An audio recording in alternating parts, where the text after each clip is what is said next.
Ketika kita KDRT terhadap suami atau terhadap istri, kita sebenarnya merusak tubuh Kristus itu sendiri.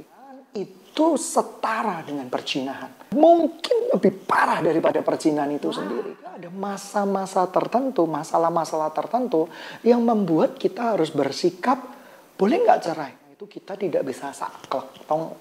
Saklek itu, kok boleh cerai? Pokoknya nggak boleh cerai. Mati konyol, yang tetap nggak boleh cerai. Seringkali kita mendengarkan siraman firman Tuhan. Taat sama suami, pokoknya setia sama suami. Nanti Tuhan yang akan bukakan jalan. Tuhan yang akan lembutkan hati. Kekristenan ini kan sudah dipersatukan. Ini inisiatifnya Tuhan. Loh, ada pernikahan yang inisiatifnya manusia loh.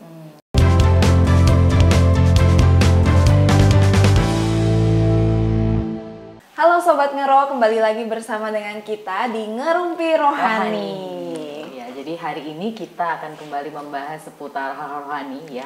Rohani itu bukan cuma masalah gereja aja ya, tapi banyak hal yang kita bahas bisa dari sudut pandang firman Tuhan. Dan hari ini spesial kita akan bahas tentang KDRT.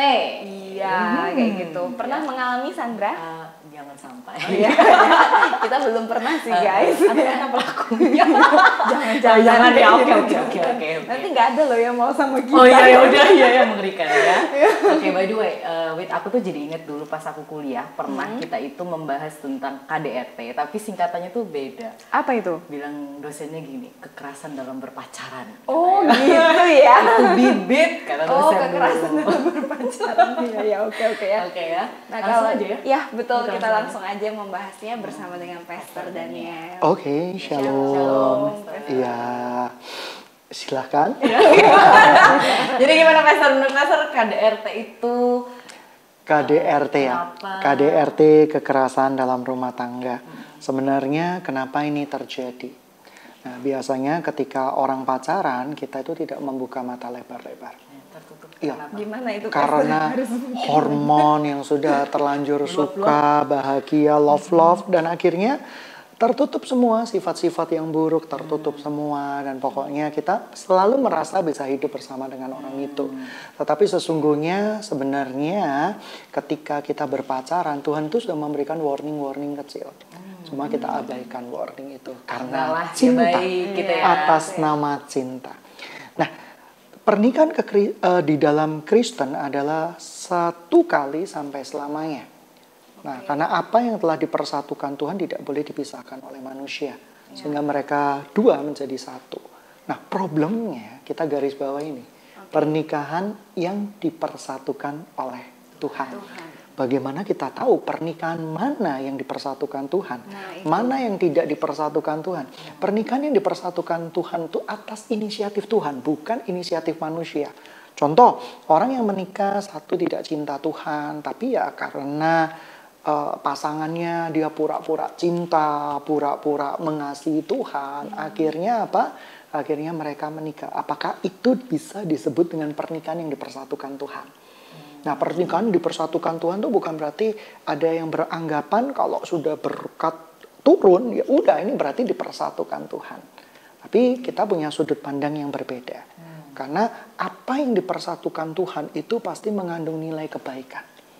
Tidak mungkin yang dipersatukan Tuhan itu untuk menjadi bahan cemoohan. Nah, kita harus garis bawahi. Nah, orang yang mengalami KDRT seringkali itu ada dua. Secara fisik dan psikis, itu KDRT juga. Bukankah tubuh kita ini adalah bait Roh Suci? Sehingga ketika kita KDRT terhadap suami atau terhadap istri, kita sebenarnya merusak tubuh Kristus itu sendiri. Saya pernah di dalam pelayanan saya, memang orang-orang yang KDRT itu saya pisah-pisah. Oh, ini ternyata sama-sama cinta Tuhan. Tapi dia punya masa lalu yang sangat buruk, yang perlu dipulihkan. Dan kita konselingi, dipulihkan terlebih dahulu supaya dia bisa berumah tangga dengan baik. Tapi juga ada masa-masa tertentu, masalah-masalah tertentu yang membuat kita harus bersikap, boleh nggak cerai? Ya, secara firman Tuhan, jelas apa yang sudah dipersatukan Tuhan tidak boleh diceraikan. Permasalahannya, jikalau seorang suami hampir membunuh istrinya dan anak-anaknya, apakah mereka tetap harus setia, harus taat, takut yang humble sama suami, nanti Tuhan akan bekerja, itu mati konyol namanya. Nah, oleh karena itu kita harus konselingin satu case by case yang lain, tidak boleh mengeneralkan. Ingat, firman Tuhan itu tidak pernah berubah. Perspektif kita terhadap firman Tuhan di zaman ke zaman bisa saja berubah. Nah, kalau perspektif kita salah, berarti bukan firmannya yang salah, tapi cara pandang kita yang salah. Firman itu tidak pernah salah, tidak mungkin salah. Oleh karena itu, saya pernah menganjurkan, kalau ini suaminya tetap mau bunuh, suaminya tetap tidak bisa dirubah, perceraian adalah sebuah pilihan yang terburuk di antara semua yang paling buruk. Berarti perceraian itu pilihan. Dan oleh karena itu kita harus menyelamatkan keluarga ini. Tetapi di satu sisi ada orang yang alami KDRT, ternyata kita lihat sebab musababnya karena perlakuan ayahnya di masa lalu. Dia bisa dipulihkan, dia bisa dikonselingi, dia bisa menerima kasih Tuhan. Wah, itu indah sekali. Keluarga ini dipulihkan. Nah, oleh karena itu kita tidak bisa saklek. Saklek itu, kok boleh cerai? Pokoknya nggak boleh cerai. Mati konyol, yang tetap nggak boleh cerai. Nggak boleh seperti itu. Karena apa yang telah dipersatukan Tuhan, inisiatif Tuhan tidak mungkin membawa ke dalam pernikahan yang berbau neraka. Ya, Pastor juga pernah berkata bahwa salah menikah itu menciptakan neraka. Salah menikah itu menciptakan neraka dunia. Saya pernah melihat pasangan-pasangan yang sebenarnya baik ketika pada waktu di Instagram saja, di Facebook saja. Mereka sebenarnya tidak se-sweet yang kita kira. Di dunia nyata, saya sering kali melihat seorang wanita memperlakukan prianya tidak baik. Wah, panggilnya wanita ya. Panggilnya nggak sopan gitu ya. Tidak menghargai suami sama sekali. Weh, turun. Males kamu ya. Tapi saya juga menemukan pria yang memanggil wanita dengan tidak hormat, tidak sopan. Dan dia betul-betul tidak menghargai sebagai pasangannya. Bagaimana seseorang yang tidak pernah menghargai pasangannya sebagai orang yang diberikan Tuhan dalam hidupnya, wah itu bahaya banget. Itu akan menciptakan neraka-neraka di dalam rumah tangga. Wah, hancur nanti rumah tangganya.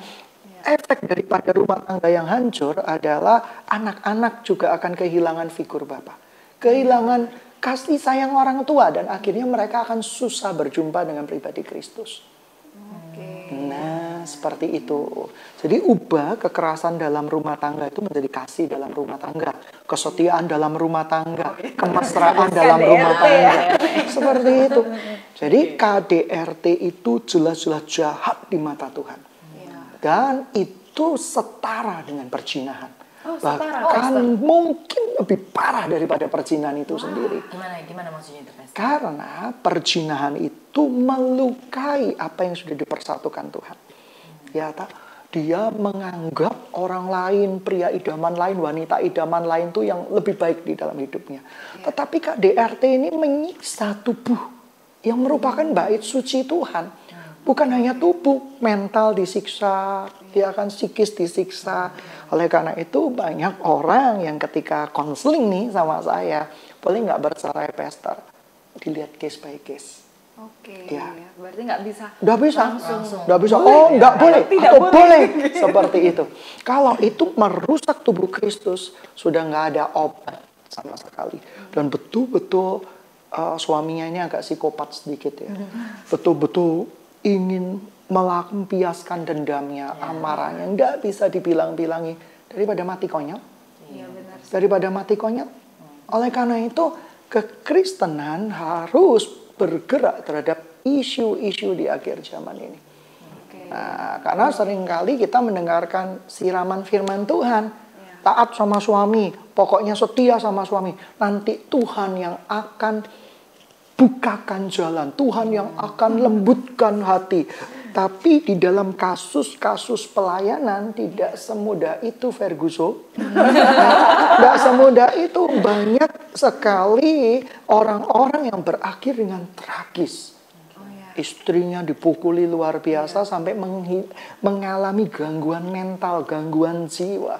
Mereka tidak mau bercerita karena mereka malu menganggap bahwa kekristenan ini kan sudah dipersatukan. Ini inisiatifnya Tuhan. Loh, ada pernikahan yang inisiatifnya manusia loh. Karena kekerasan hati kita. Jadi ngotot maunya ini. Ya, pokoknya ini. Dia ini nggak cinta Tuhan, pokoknya labelnya Kristen, selesai. Pokoknya ya sudah, karakternya nggak baik, nggak apa-apa. Aku kira-kira bisa terima kok. Nah, Karena hati-hati. cinta. Itu bukan cinta sebenarnya, itu pengaruh hormon. Pengaruh. Lagi meletup-letup ya. Iya. Karena gitu. cinta yang benar adalah cinta yang mendengarkan suara Tuhan. Cinta yang benar itu cinta yang mendengarkan suara Tuhan. Cinta yang benar adalah cinta yang merelakan apa yang bukan dari Tuhan. Merelakan apa yang bukan dari Tuhan. Yes, itu cinta yang benar. Gimana itu maksudnya, Mister? Jadi kalau orang itu bukan dari Tuhan, cinta itu artinya merelakan, ya dia bukan untuk kita. Semudah itu. Ya, dilepaskan. Melepaskan apa yang bukan merupakan kehendak Tuhan. Karena pernikahan bukan sesimpel hamba Tuhan tumpang tangan apa yang sudah dipersatukan Tuhan.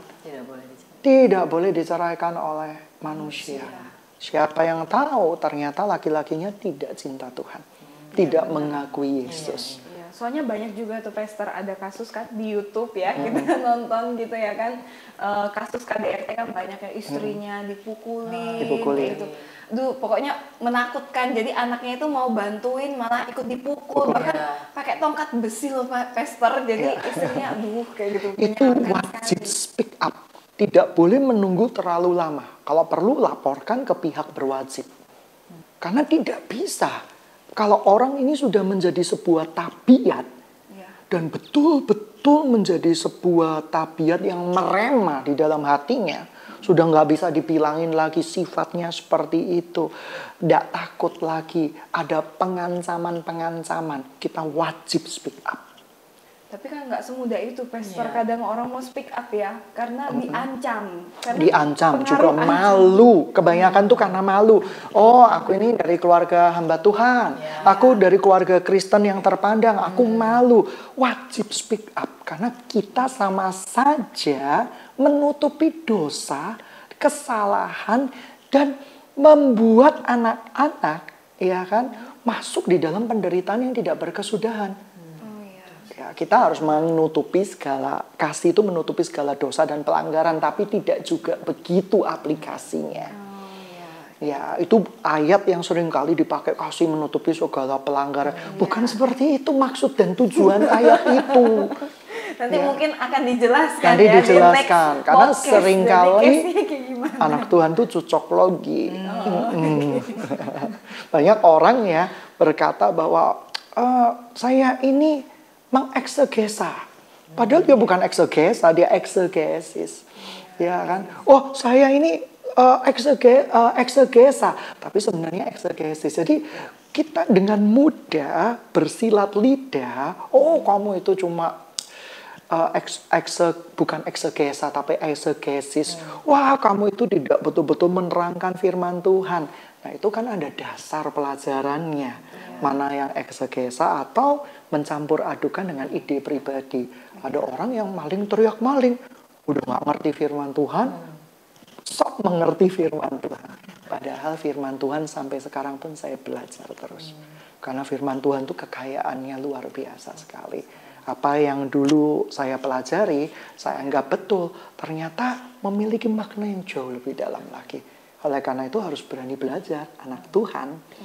Ya, belajar disiplin ilmunya itu ada. Cara menafsirkan firman Tuhan itu ada. Iya, oke. Jadi jangan pakai ayat firman Tuhan untuk kepentingan pribadi atau menutupi yang harusnya itu ya dibuka. Gitu. Betul. Jadi kalau menurut saya pribadi, anak-anak Tuhan wajib speak up. Ada kekerasan dalam rumah tangga, ada pelecehan, wajib speak up. Iya, biasanya itu paling malu sih. Karena apa ya? Ketika kita dengan speak up, kita menghindarkan banyak korban sebenarnya. Dan kita ini adalah pahlawannya Tuhan. Kenapa? Kita membuat orang lain tidak menjadi korban. Oh iya, kayak gitu. Jadi mungkin buat yang mengalami ini bisa menjadi kekuatan ya. Ya kan? Ini kekuatan. Saya garis bawahi bagi yang mengalami kekerasan dalam rumah tangga, bahwa ketika suamimu melakukan kekerasan secara fisik atau psikis, jelas-jelas ini bukan inisiatifnya Tuhan. Dan oleh karena itu wajib memperoleh pertolongan. Ya, bisa kepada gembala sidang masing-masing atau yang mengerti kebenaran firman Tuhan. Karena kadang ada gembala sidang yang berkata bahwa enggak apa-apa, doakan aja suamimu nanti bertobat. Pasti kayak gitu ya. Atau puasa. Doa puasa seperti itu. Doa mengubah segala sesuatu itu enggak salah. Tetapi pengertiannya enggak sesempit itu. Harus ada tindakan di dalam iman kita. Ya kan? Kadang ada suami-suami yang bertobat karena pukulan. Pukulan dengan kasih. Dibawa ke pengadilan, bertobat dia. Dia ngerti konsekuensinya. Ya, ada pertobatannya asli, ada pertobatannya palsu. Nah, nanti itu lain lagi ceritanya. Oleh karena itu, saya percaya bahwa disiplin di dalam firman Tuhan itu penting. Ya, jadi kita nggak minta lah kita memiliki suami atau istri yang betul-betul membuat kita mengalami penderitaan yang tidak berkesudahan. Tidak ada yang pernah bermimpi seperti itu. Tapi ketika kejadian itu terjadi karena kita salah pilih, kebanyakan itu salah pilih. Ya kan? Oh, pokoknya orangnya kok cinta Tuhan, pandai mengutarakan firman Tuhan. Padahal dia sedang betul-betul menghipnotis kita dengan pengetahuan firman Tuhan yang salah. Seakan-akan sudah ngerti. Oleh karena itu kita harus belajar. Kalau tidak belajar, kita dibodohi orang yang tidak mengerti juga kita percaya. Itu jadi kita apa kemarin kita pernah bahas itu? Di sihir.